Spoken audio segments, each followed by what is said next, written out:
You know, I'm sure we're a lot alike. I mean, I like to shop. I like to buy things. I like to spend money. I'm sure you do as well, but one thing that I can say about myself, when I determine that there's something that I want, I become obsessive with trying to find the best deal possible, and fantasy football is no different. So in today's show, 5 players whose upside and value is absolutely massive. Look at that.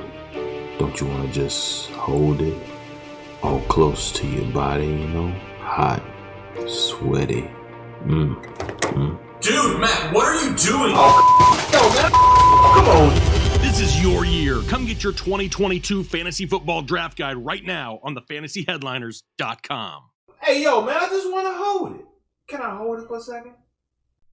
What is going on, Headliner Nation? Jake, Fantasy Headliners. Hopefully everybody's doing well out there. Today we're talking about a few guys who have massive value here in 2022 fantasy football. Some guys that you need to be paying attention to in the mid to late rounds that could be a huge benefit to your team because of the value that they bring to it on draft day. Now, before we get into these names, got to set you a like goal, and you guys have been crushing like goals. We're giving away draft guides left and right. At the time of this recording, we are super close to hitting the like goal of giving away the signed Jalen Waddle jersey. So looking forward to doing that. Make sure you stay tuned in this video. Like goal is going to be set at 1,816. If we can get that, I will pick 2 random people who leave a comment down below for a free draft guide here, courtesy of the Fantasy Headliners. But now is the time we're going to dive into the content. And the first player we're going to be talking about is going to be Adam Thielen.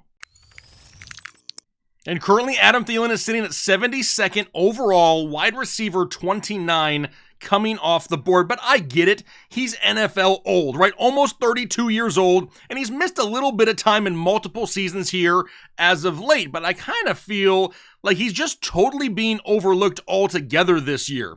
We've talked, I don't know how many times this offseason about how improved the Vikings offense should be here in 2022. The coaching change to Kevin O'Connell from the LA Rams is going to boost this offense and the offensive output each and every week. You have Justin Jefferson taking the defense's top defensive back coverage.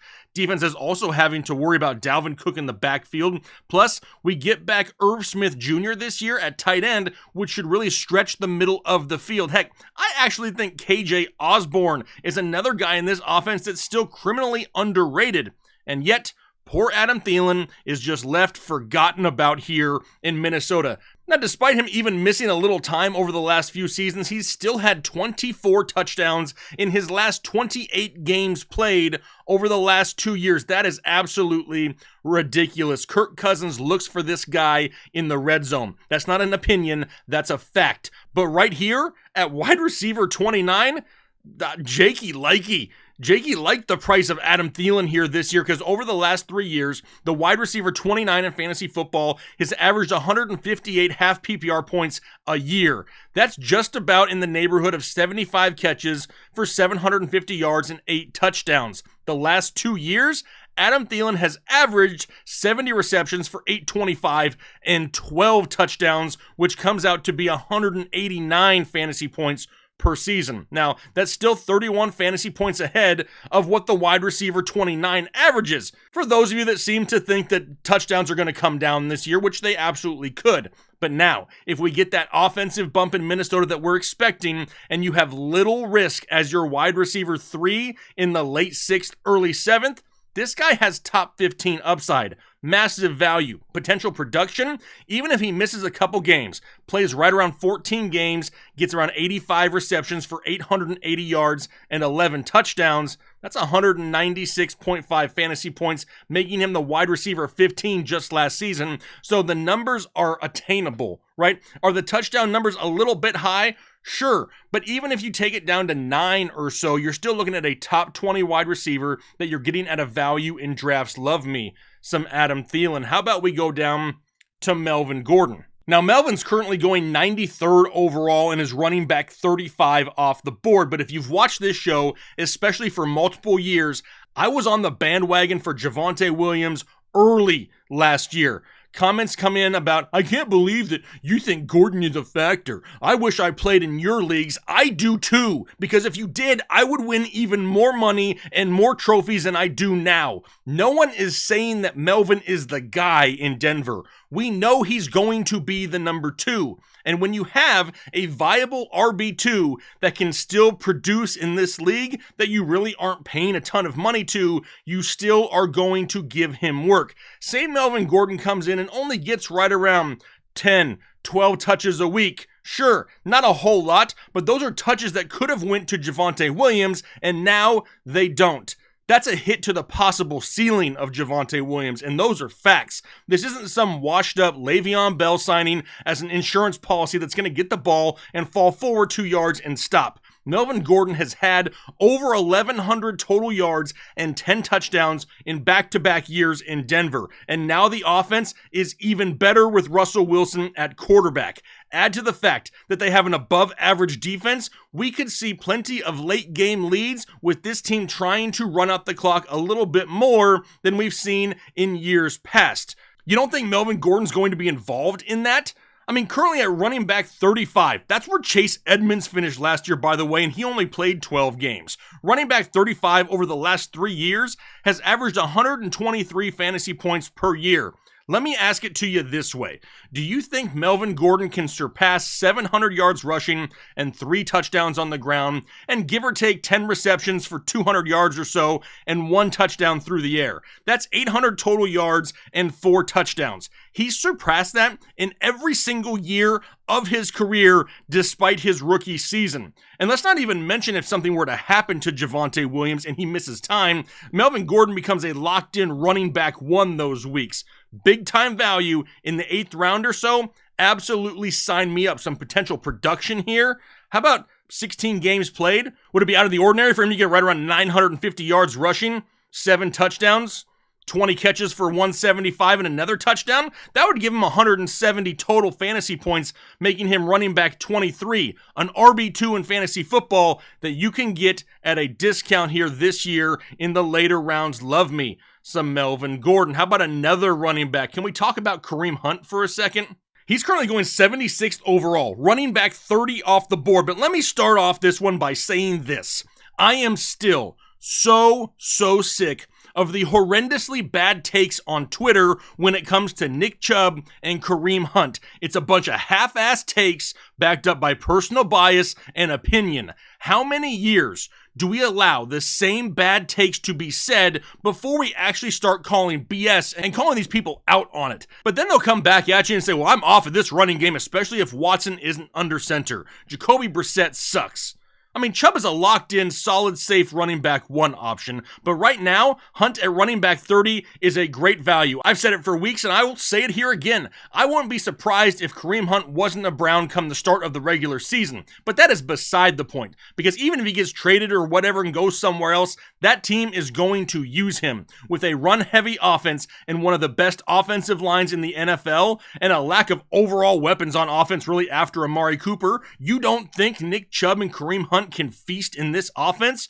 You think having no Deshaun Watson and them starting Jacoby Brissett is that big of a drop-off from what they had from Baker last year? Come on, it's really not. Not much is going to be different here, so why are so many people overthinking this? Now, I'll see comments time and again that, oh, but being safe doesn't win you fantasy leagues. Really? I mean, really? Because my career doing this for a living kind of proves that differently.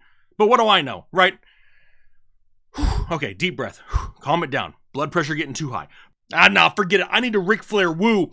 Woo! Back to Kareem Hunt, who's currently running back 30 going the 7th round and could easily be your running back 3 or 4 come draft day. A solid flex play weekly. All reports as of right now is he's healthy, he's ready to go, and he's a former top 10 running back in this offense, and at this point in the draft, he's a huge value. Look at what some of his potential production could be. If he plays right around 15 games, could easily get right around 825 yards rushing, 6 rushing touchdowns, 40 catches for 360 and another 3, giving him 186 total fantasy points, on the verge of being a top 15 play if we can get him to play in 15 games in this offense. I don't hate that whatsoever, especially when he's coming off the board at running back 30. Next player, Rashod Bateman, Baltimore Ravens, currently going 89th overall, wide receiver 37. Why do people just not believe in Rashod Bateman? Wide receiver 37, that makes him probably one of the latest team wide receiver ones to be drafted. But don't give me this excuse that, well, it's because Lamar is his quarterback.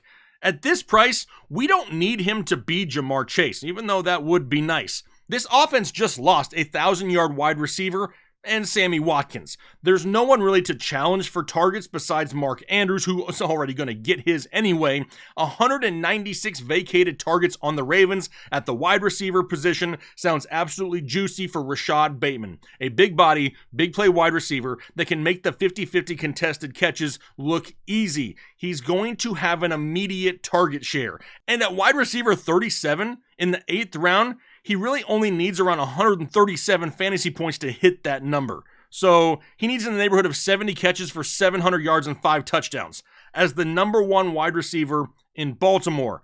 For a guy that's in line to get over 120 targets, those numbers should be easy to surpass. When you look at potential production, if he can play right around 16 games, he's going to be in the neighborhood of 95 receptions, just over 1,000 yards and 6 touchdowns, 188.5 fantasy points, making him in the neighborhood of wide receiver 20, outperforming his ADP by 17 slots. And these numbers, I believe, a little on the low side. I think he could actually go higher than this. I love some Rashod Bateman and where he's being drafted.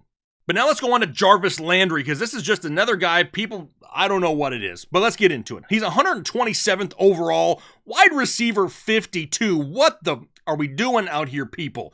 Jarvis goes to New Orleans, and everyone just says, peace out, I'm gone.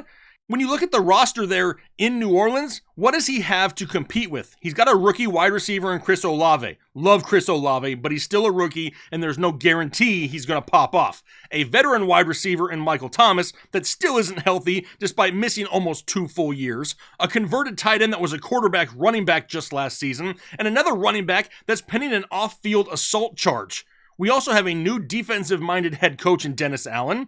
And to me, Jarvis Landry looks like the safest option in this offense every single week. Not big numbers, but maybe what we saw similar to his Miami days when he started his career. Tons of targets, tons of receptions, average yards and touchdowns. But what if Michael Thomas regresses yet again and misses time? What if Alvin Kamara gets suspended for any amount of time this season? Jarvis is about to be the PPR guy in this offense. But in the 11th round, wide receiver 52, the dude just needs to avoid eating pregame spicy gumbo in order to pass the 100 fantasy points that he needs to outperform his ADP. That's like 65 catches, 500 yards, and 3 touchdowns, and there's no risk that late in drafts by picking him up. What do you have to lose compared to what do you have to gain? Solid bench depth, potential flex play, bye week fill-in, whatever it may be. When we look at the potential production, we'll keep it on the low side again. 16 games played. Is 75 receptions and 750 yards out of the question? Absolutely not. And a handful of touchdowns? That'd give him 142.5 fantasy points. Wide receiver 36, and he still outperformed his ADP. And you got yourself a wide receiver 3 super late in drafts. I don't know why people continue to just ignore Jarvis Landry. Now, I could stop it here. I did say this was 5 players, but you know what? I'm feeling generous. Let's throw in a 6th because nobody out there, for whatever reason, is talking about Van Jefferson of the Los Angeles Rams. Currently 164th overall. Wide receiver 59. And I just really don't understand it. Nobody is talking about Van Jefferson. It's that simple. Sure, it's a crowded wide receiver room with Cooper Kupp and Allen Robinson, but even with Kupp and Woods or Kupp and OBJ last year, Van Jefferson still managed 50 receptions for 802 yards and 6 touchdowns, finishing wide receiver 35. He's a deep threat that Stafford not only looks for, but that Sean McVay trusts, and that speaks volumes in and of itself. Plus, this dude is basically free in drafts, right? Almost a last round pick. What do you think is going to happen if something happens to Cooper Kupp or Allen Robinson and they go down and miss some time? This guy's ceiling is going to skyrocket. 9 times last year, he recorded at least 6 targets in a game, but here's the kicker. He had 11 drops last year. That needs to be cleaned up, and if he does, what would his numbers have actually been last year? He would have flirted with almost 1,000 yards, and yet He's the third wheel in this offense. He was 7th in the NFL among all wide receivers with 16 yards per reception. So we know he's not some dink and dunk wide receiver that needs huge volume. His targets and receptions result in bigger fantasy points, and I love that late in drafts. Currently going at wide receiver 59, all he needs to do is show up and put shoulder pads on, and he should surpass the less than 100 fantasy points he needs here. Even if he just replicates his numbers from last season, that was 140 plus fantasy points. Is he a weekly starter? No. But no one at this point of the draft should be one of your weekly starters unless your draft absolutely sucked. He's great depth with potential upside and massive value. When we look at the potential production, we could see him in the neighborhood of 60 receptions for 770 yards and 5 touchdowns. 137 fantasy points, really outperforming his wide receiver 59 ADP, and once again, a huge value.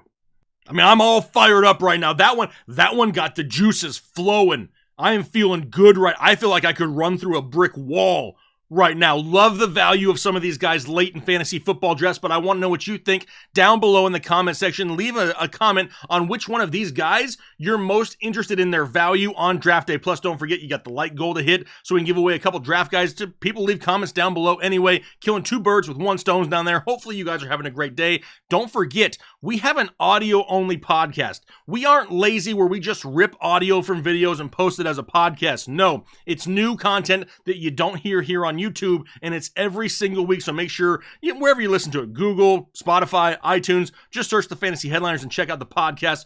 Climbing the charts quick over there. We're inside like the top 30. I want to get like top 20. Can we do it, Headliner Nation? I know we can together, but for now, hopefully you guys have a great rest of your day, a great week. We'll talk to you later. I'm a headliner.